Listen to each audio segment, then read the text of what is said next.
હસરાજ સોલંકી દાડો વીર વાછરો જ્યારે પરણવા ગયા એ ક્ષત્રિયોની જાન કેવી હોય, ક્ષત્રિયોના બેનું દીકરીઓએ કેવા આભૂષણો પહેર્યા હોય, ક્ષત્રિયની બેનું દીકરીઓ કેવા પોશાક પહેર્યા હોય, ક્ષત્રિયોએ કેવા સાફા બાંધ્યા હોય, એ આખું વર્ણન વાસર દાદાની જાનનું કર્યું છે અમારા ગીગા બાપુ ગુંચાલાએ. એની થોડી લગ્નમાં યાદી કરું. અહીંયા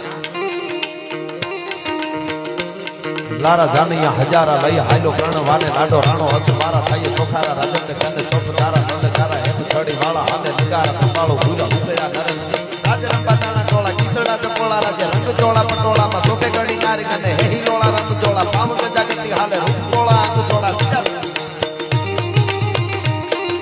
રૂપ ચોળા અંગ ચોળા સીધા શણગાર અને હાઈ દાળા હોકળા તો પેદળા હિઠા તો હોબે ટેલે રંગ ચોળા જાણે મેળા કીરી ટોંગ અને વાદળા રે મંડા વાળા ધુમાથી દંગાણો રબી બેવળા ચોવળા તાવે અવાજ બધો બેવળા ચોવળા તાવે અવાજ બધો અને રાજકરણા કાટ મૈદા